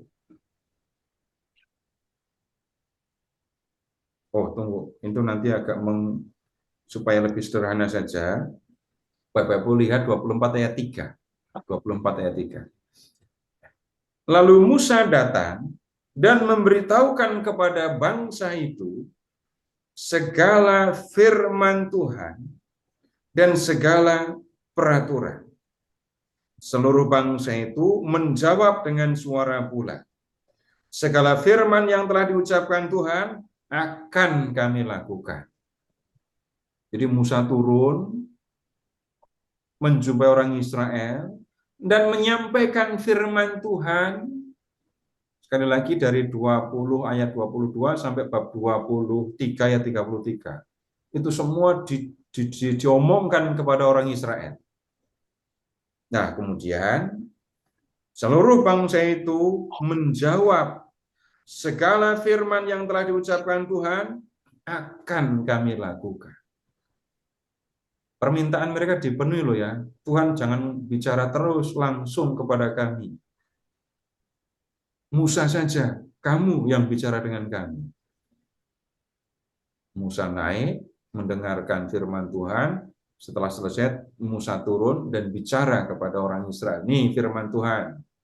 Kelanjutan dari 10 firman tadi. Gitu ya. Nah, kemudian lihat ke ayat 4. 24 ayat 4. Musa menuliskan segala firman Tuhan itu. Setelah diomongkan, terus ditulis. Nah, keesokan harinya, Bapak Ibu, diadakanlah upacara perjanjian. Upacara perjanjian. Lihat urutannya. Ayat 4, kalimat kedua ya. Keesokan paginya, ia mendirikan mezbah di kaki gunung itu dan 12 tugu sesuai dengan ke-12 suku Israel. Musa mendirikan mezbah. Musa juga mendirikan 12 tugu. Mezbah itu untuk mempersembahkan kurban. Tugu 12, ini lambang 12 suku Israel ya, yang akan terlibat, yang akan masuk dalam perjanjian dengan Tuhan. Kemudian ayat 5. Kemudian Musa mengutus orang-orang muda dari bangsa Israel supaya mereka mempersembahkan kurban bakaran dan menyembelih lembu-lembu jantan sebagai kurban keselamatan kepada Tuhan. Ini tahap yang berikutnya. Ini penyembelihan binatang kurban. Ini imamnya belum tugas ya, imam belum diresmikan. Jadi yang diminta untuk bertindak mempersembahkan kurban itu adalah orang-orang muda. Ada 2 jenis kurban di sini. Kurban bakaran. Kurban bakarannya tidak disebut binatangnya ya. Ia mengutus orang-orang muda dari bangsa Israel supaya mempersembahkan kurban bakaran. Ini biasanya domba. Jadi kalau korban bakaran, semuanya, kecuali kulit ya, itu dibakar untuk Tuhan. Ya kotoran ya enggak lah. Kotoran juga enggak akan dipersembahkan. Tapi tidak ada yang dimakan oleh manusia yang mempersembahkan korban. Nah kalau korban keselamatan, ini korbannya lembu ya. Nah dalam korban keselamatan, lemak binatang korban akan dikumpulkan dan dibakar untuk Tuhan. Lalu nanti daging-dagingnya itu akan dimakan bersama. Nah, kemudian ada di ayat 6. Sesudah itu Musa mengambil sebagian dari darah itu, darah binatang kurban, dituangnya ke dalam bejana-bejana, sebagian lagi disiramkan pada mezbah. Jadi darah binatang kurban ini ditaruh dulu. Sebagian disiramkan di mezbah. Berikutnya ayat 7. Musa ini ya, mengambil kitab perjanjian. Kitab perjanjian, kok tahu-tahu muncul kitab perjanjian? Yang ditulis Musa tadi. Yang di ayat 4. Membacakannya di hadapan bangsa itu, dan mereka berkata, segala firman Tuhan akan kami lakukan. Sudah ada acara kurban, terus ada pembacaan kitab perjanjian, pembacaan firman Allah. Orang Israel menanggapinya dengan mengatakan, segala firman Tuhan akan kami lakukan dan taati. Kemudian Musa mengambil darah itu dan menyiramkannya pada umat, serta berkata, inilah darah perjanjian yang diikatkan Tuhan dengan kamu berdasarkan segala firman tersebut. Ini di bagian upacara perjanjian ini ya, setelah pembacaan firman, lalu ada penyiraman darah. Tadi suruh cuci baju, sekarang disiram pakai darah. Ini bukan soal menjadi kotor, Bapak Ibu. Orang Israel itu tidak boleh makan darah ya. Darah itu nyawa, darah itu kehidupan. Dengan upacara korban dan dalam dengan upacara perjanjian yang ada penyiraman darah ini, berarti kita bisa melihat ini tanda kehidupan orang Israel itu bergantung kepada Tuhan sekarang. Kemudian sebagai tanda perjanjian, darah ini mengesahkan perjanjian antara Yahweh dengan Israel. Orang Israel berjanji akan menuruti perintah Tuhan, menuruti firman Tuhan, dan kemudian Yahweh mengangkat mereka menjadi umat pilihan.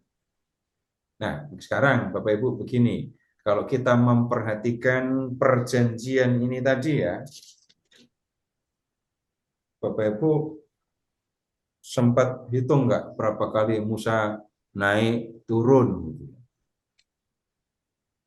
Saya senang mendengar teks ini ya, karena naik Gunung Sinai itu untuk yang nggak pernah latihan kayak saya itu jadi berat sekali gitu ya. Walaupun sudah dibantu dengan unta. Tapi Musa ini naik ketemu Tuhan, turun ketemu orang Israel, naik lagi ketemu Tuhan, turun lagi ketemu orang Israel. Peran Musa dalam perjanjian Sinai ini begitu penting. Dia menjadi perantara untuk menyampaikan firman Tuhan kepada orang Israel. Dan kemudian menyampaikan jawaban atau ucapan orang Israel kepada Tuhan. Nah, sekarang begini. Bapak Ibu, ini soal sederhana tapi serius. Kalau Bapak Ibu menyuruh, mengirim orang untuk menyampaikan pesan, ini nggak ngomong WA, nggak ngomong surat ya. Bapak Ibu akan memilih orang yang bisa dipercaya kan. Yang dipercaya itu yang bagaimana? Dalam hal menjadi utusan untuk menyampaikan firman, menyampaikan kata-kata, menyampaikan pesan, orang yang dipercaya itu adalah orang yang bisa mengingat pesan dan bisa dipercaya bahwa pesan yang disampaikan itu akan persis seperti yang dipesankan, nggak nambahi, nggak ngurangi. Enggak ngasih bumbu-bumbu supaya omongannya jadi enak. Nah, Musa sebagai orang yang sudah diutus Tuhan untuk membawa orang Israel keluar dari Mesir, sejak lama dia menjadi utusan. Bapak Ibu ingat lagi, Musa mengatakan, aku enggak pinter omong. Tetapi sekarang, Musa bertindak sebagai perantara. Tuhan bicara kepada orang Israel melalui Musa. Orang Israel berbicara kepada Tuhan melalui Musa juga. Orang yang tadinya nggak berani bicara, kalau ngomong harus dibantu oleh Harun, sekarang menjadi orang yang punya peran penting dalam perjanjian Sinai ini. Nah, apa pentingnya perjanjian Sinai? Bapak Ibu mengingatnya begini saja. Di perjanjian Sinai itu secara resmi gitu ya.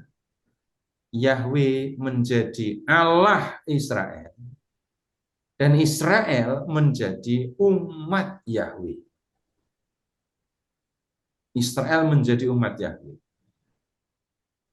Nah, dalam perjanjian ini kalau begitu, Bapak Ibu, orang Israel memiliki jati diri yang baru ya. Di Mesir mereka budak. Setelah perjanjian Sinai, mereka resmi menjadi umat Yahweh. Mereka bukan budak lagi, tetapi mereka adalah umat Yahweh, umat pilihan Yahweh. Nah, jati diri ini menjadi penting. Nah, Bapak Ibu silakan mengingat ya, Bapak Ibu kemana-mana, di mana-mana, Bapak Ibu akan memperhatikan tentang berbicara, tentang bersikap, tentang bertindak, mengikuti jati diri. Silakan ingat-ingat. Kalau mau, contoh Bapak Ibu udah sering saya ajak untuk melihat ya, tapi ya enggak apa-apa lah, ingat-ingat lagi. Bapak Ibu atau Ibu-ibu itu adalah seorang istri, gitu ya. Istri dari seorang suami. Ini jati diri sebagai istri itu Ibu bawa kemana-mana atau cuma di tempat tertentu dibawanya?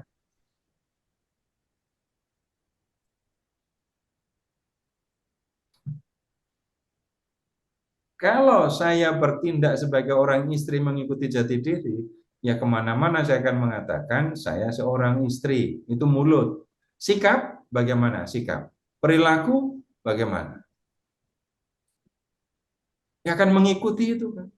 Saya ini istri, maka kalau bertemu dengan orang ini, dengan orang itu, sikap saya kan begini, begini, begini.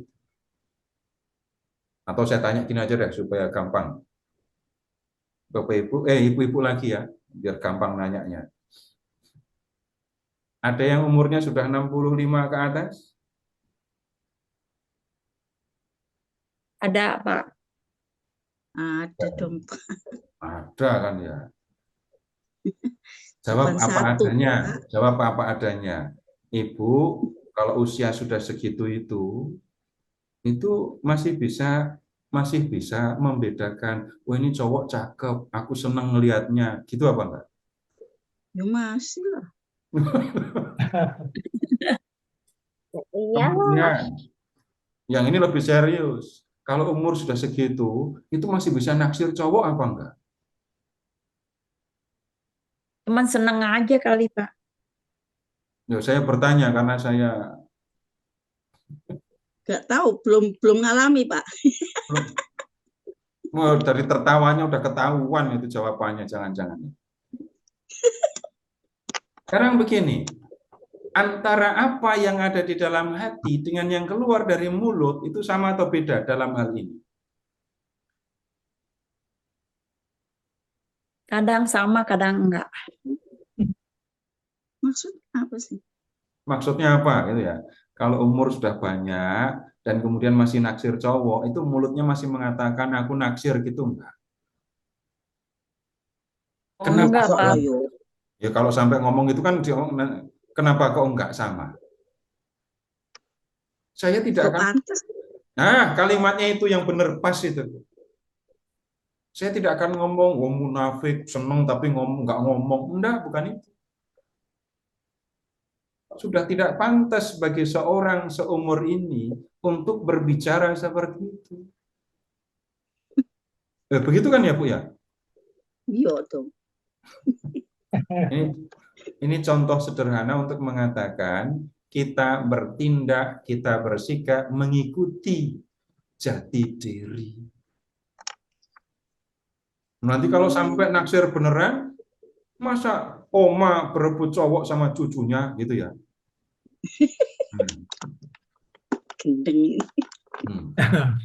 Itu tidak sesuai dengan jati diri. Atau begini, yang lebih gampang.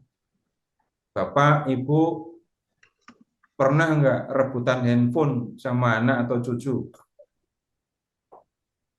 Enggak. Kalau berebut handphone, siapa yang akan menang? Cucu lah, pasti. Nggak usah menang-menangan, tapi kalau sudah sampai ada kejadian, kakek nenek berebut handphone dengan cucunya, nah itu pasti akan ada situasi yang aneh di dalam rumah itu. Udah gitu kakeknya malah nangis karena kalah rebutan handphone. Gitu. Nah, sekarang begini. Orang Israel itu kan sekarang memiliki jati diri yang baru. Umat. Ya, umat pilihan Allah. Bangsa yang kudus. Nah, hukum, peraturan yang diberikan oleh Tuhan itu tadi, itu adalah pedoman bagi mereka untuk hidup mengikuti jati diri mereka. Jadi hukum diberikan bukan untuk membebani, tetapi untuk memberikan pedoman, ini yang harus kamu lakukan supaya kamu hidup sesuai dengan jati dirimu sebagai umat Allah. Begitu. Dalam hal ini Bapak Ibu, pernah nggak Bapak Ibu dengar seorang murid Yesus yang mengatakan mengasihi itu berat? Ada nggak yang pernah ngomong kayak gitu? Mengasihi sesama itu berat. Gitu. Nggak pernah dengar orang ngomong kayak gitu. Nggak pernah mengucapkan kalimat itu. Bagus. Berarti beneran luar biasa. Berarti nggak pernah mengatakan firman itu berat. Itu yang benar-benar diharapkan oleh Tuhan Yesus. Kalau nggak percaya begini, inilah tandanya kalau kamu mengasihi aku. yaitu kamu menuruti perintahku. Perintahku itu apa? Yang utama adalah kasihi sesamamu seperti aku sudah mengasihi kamu. Jati diri seorang murid Yesus itu tampak ketika melakukan firman Tuhan. Firman yang mana? Mengasihi sesama seperti Tuhan sudah mengasihi dia. Itu hidup mengikuti jati diri. Jadi mengasihi sesama itu bukan beban yang ditaruh oleh Tuhan Yesus, tapi cara hidup yang ditunjukkan oleh Tuhan Yesus kepada orang-orang yang menyebut diri dan yang dipanggil menjadi muridnya. Nah, sekarang balik lagi, kalau kita memperhatikan peran Musa dalam perjanjian ini tadi, Bapak Ibu, Musa menyampaikan firman. Kemudian Musa menuliskan firman itu. Berikutnya lagi Musa membacakan firman itu. Kalau kemudian hari Musa disebut nabi yang paling besar di antara orang-orang Israel, maka Bapak Ibu, ini yang membuat Musa itu dalam arti tertentu menduduki peran penting di dalam hidup keagamaan orang Israel. Jadi bukan sekedar ketemu dengan Tuhan, tapi menjadi pengantara Tuhan dengan orang Israel. Kemudian begini, tanggung jawab menjadi pengantara, tanggung jawab menjadi utusan Tuhan. Yang kita lihat di dalam diri Musa, Bapak Ibu, lihat lagi tentang mendengarkan firman dengan sungguh-sungguh kalau begitu, dan mengucapkannya dengan kesungguhan juga. Tidak bisa orang mengatakan aku menyampaikan firman Tuhan, tapi yang sebenarnya aku sampaikan itu adalah firmanku sendiri, omonganku sendiri.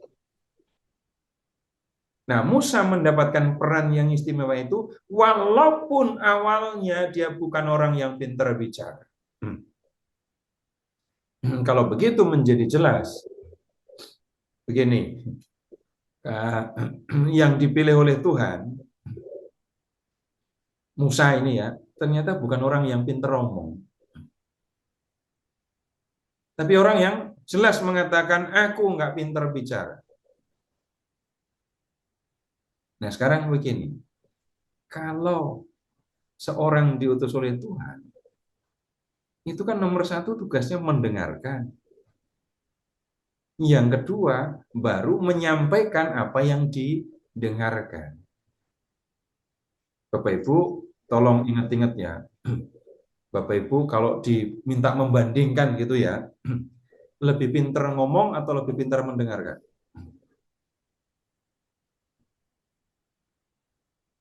Kalau malam ini Bapak Ibu jelas lebih pintar mendengarkan. Sudah pasti. Pintar ngomong. Dalam kehidupan sehari-hari lebih pintar ngomong atau lebih pintar mendengarkan? Ngomong. Pintar ngomong.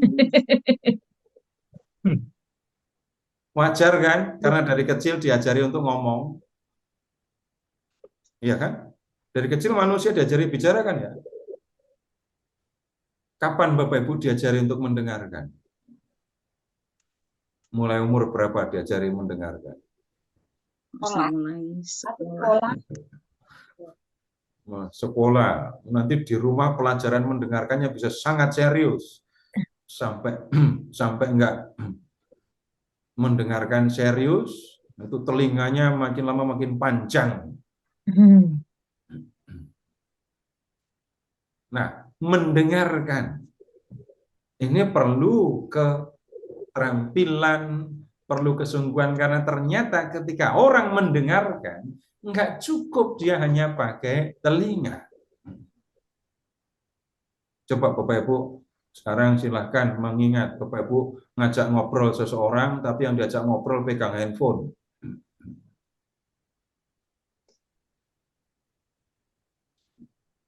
Bisa? Apakah bisa orang konsentrasi untuk dua hal sekaligus?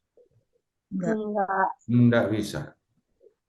Ketika orang sedang berbicara dan temannya justru pegang handphone, main handphone, nah itu tanda dia nggak mau mendengarkan atau mau separuh mendengarkan. Nah, mendengarkan sesama saja, sesama manusia saja, kita perlu perhatian sungguh-sungguh. Kalau urusan mendengarkan firman Tuhan, jelas perlu kesungguhan. Kalau ibarat saya berbicara dengan teman saya, lalu saya main handphone, maka ucapan yang masuk ke telinga saya, masuk ke pemikiran saya, enggak akan bisa penuh. Kalau saya mendengarkan firman Tuhan, tapi pikiran saya, hati saya sibuk dengan macam-macam hal, sulit bagi saya juga untuk mengerti apa yang difirmankan oleh Tuhan.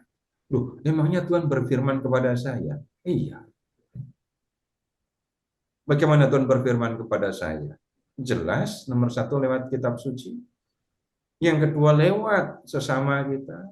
Bisa juga lewat pengalaman yang kita alami. Tapi untuk bisa mendengarkan, maka perlu hati, perlu perhatian. Tanpa itu akan sulit untuk mendengarkan. Kemudian, Musa tidak pintar bicara. Tapi kalau bertemu dengan orang yang pintar bicara, begini, Bapak Ibu, pernah ngobrol sama penipu apa belum?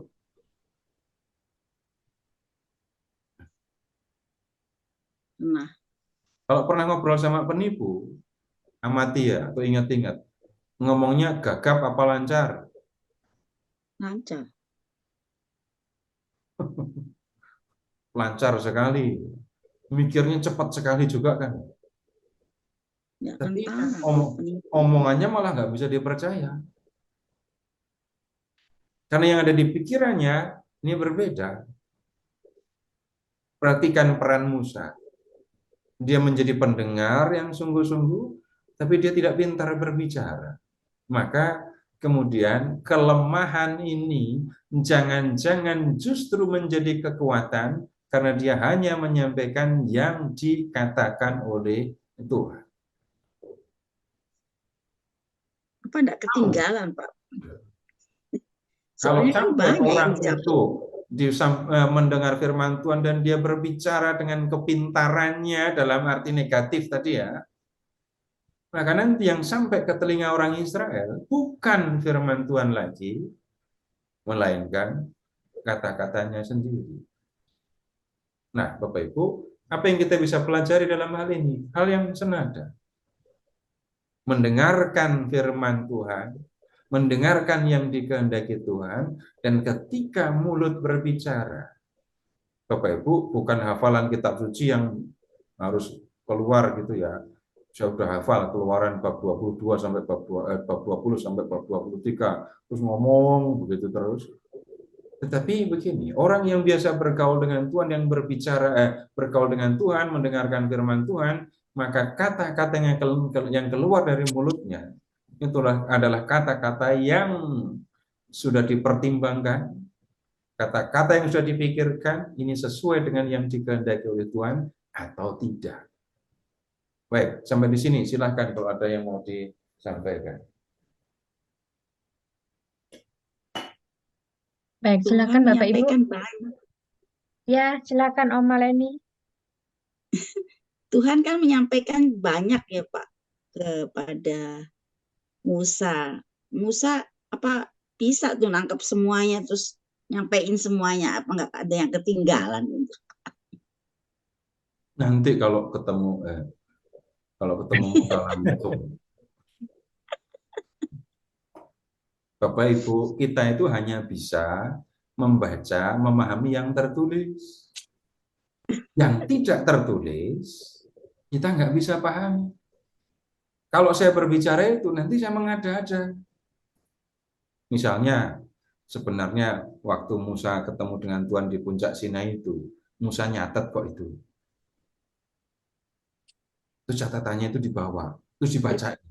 Kalau saya bicara begitu, dasarnya apa mengatakan itu? Nggak bisa. Kalau kemudian kemudian kita mengatakan jangan-jangan ada firman yang ketinggalan yang tidak diingat oleh Musa, saya akan mengatakan untung ada yang terlupa, gitu ya. Kalau tidak ada yang terlupa, banyak itu nanti lebih banyak yang harus diingat. Jawaban seperti itu juga nggak akan bisa diterima. Buat apa jawab kayak gitu kan? Tapi Bapak Ibu pahami apa yang tertulis saja. Kalau kemudian apa menyebutnya ya, saya menjawab pertanyaan, tapi pertanyaan itu saya cari jawaban yang apa ya, saya nggak punya dasar, ya nanti Bapak Ibu kalau ada pertanyaan seperti itu, Bapak Ibu akan kutip omongan saya dan malah dijadikan dasar. Nah, nggak bisa yang seperti itu. Jadi saya minta maaf, nggak bisa saya jawab pertanyaan itu. Ya. Ya minta maaf saya tanya.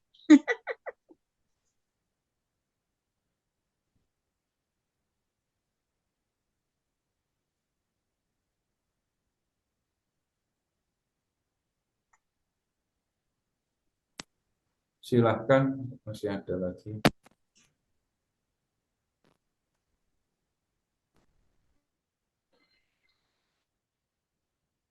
Silakan Bapak Ibu. Suara saya masuk. Ya, silakan Pak Tabah.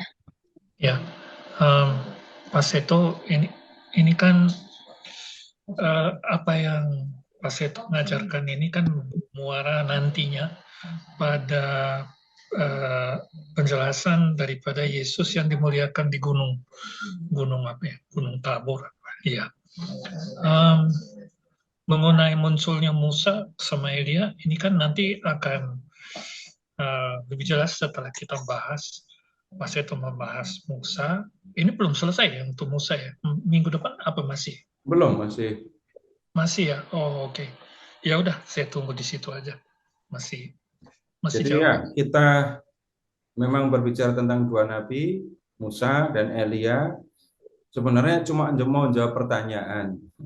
Kenapa yang hadir ketika Tuhan Yesus menampakkan kemuliaan itu kok dua nabi ini? Gitu ya. Cuma jawab pertanyaan kayak gitu, tapi 10 pertemuan. Kan keterlaluan.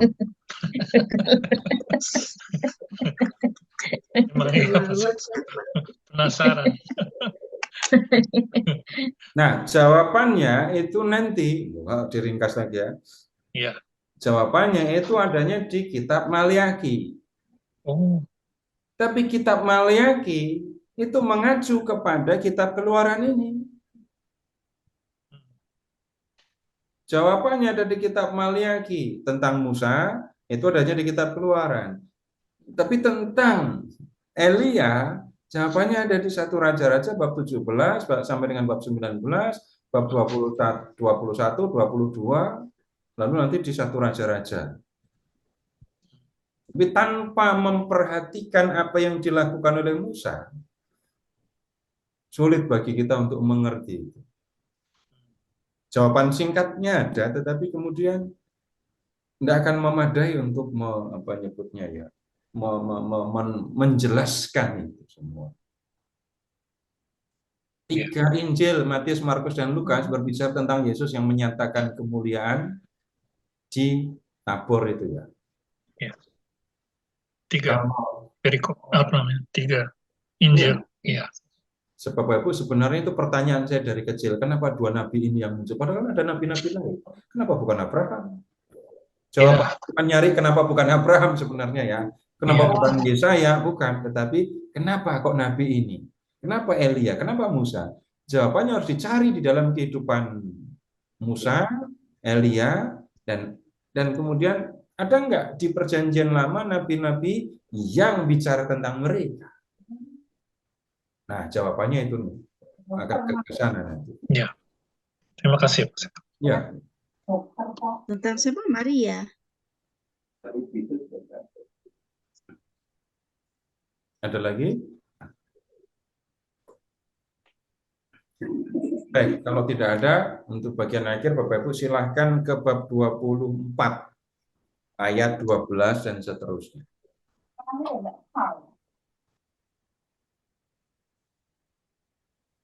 Yang ini lebih sulit lagi.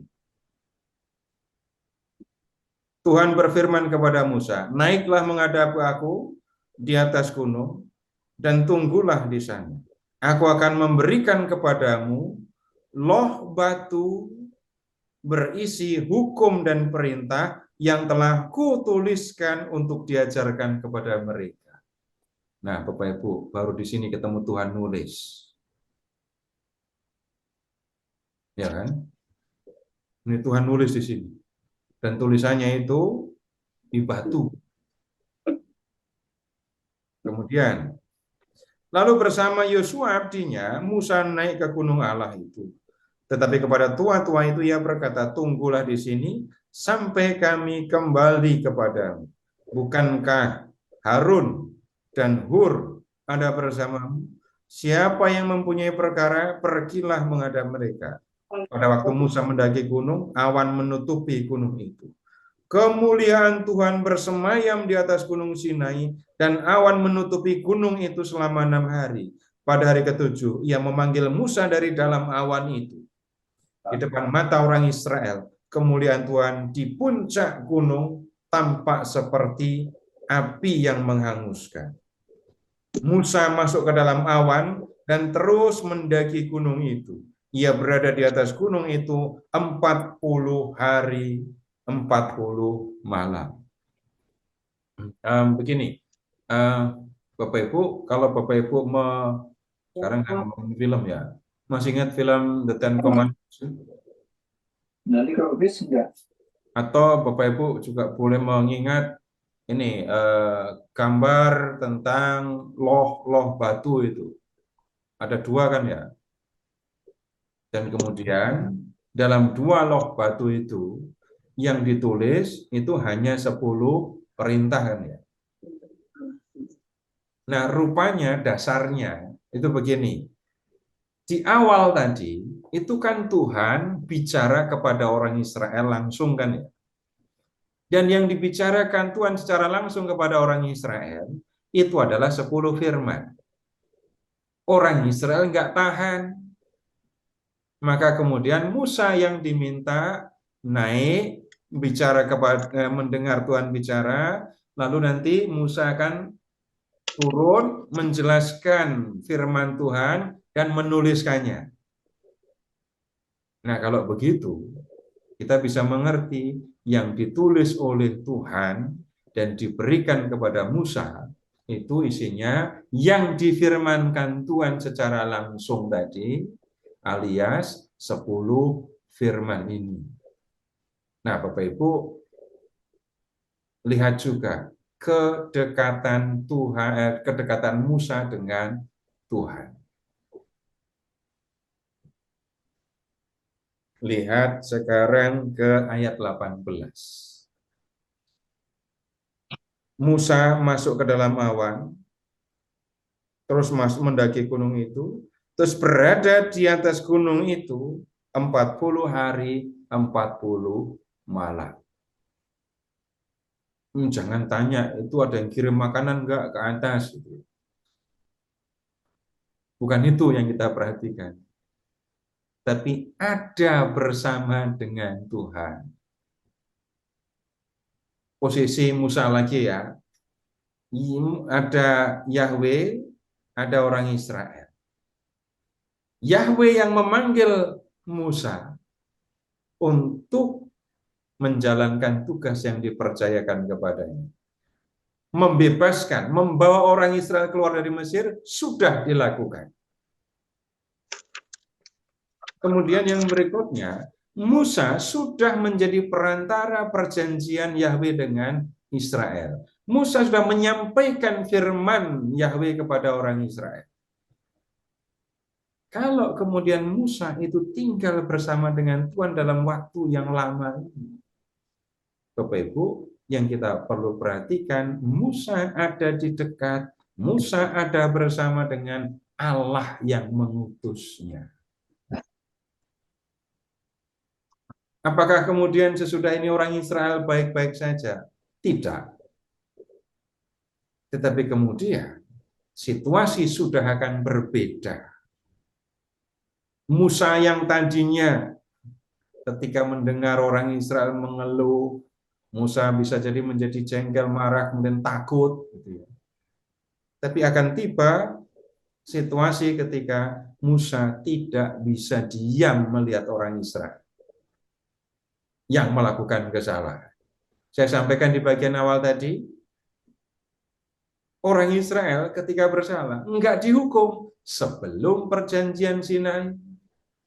Tapi sesudah perjanjian Sinai, mereka sudah menjadi umat Allah resmi, sehingga kalau mereka bersalah, mereka akan dihukum. Seperti orang tua menghukum anaknya yang bersalah. Ada efek jerahnya, ada efek pendidikannya. Dan itu yang akan kita lihat di pertemuan yang berikutnya, Bapak Ibu, termasuk mengapa sampai terjadi orang Israel harus mengembara lama di padang gurun. Jangan katakan tersesat, bukan itu urusannya. Bukan urusan tersesat di padang gurun, bukan. Tapi ada soal lain yang perlu mendapatkan perhatian. Tidak setia kepada Tuhan, tidak mengikuti yang dikehendaki Tuhan, maka mereka harus tanggung konsekuensinya. Kita lanjutkan di pertemuan berikutnya. Terima kasih, selamat malam.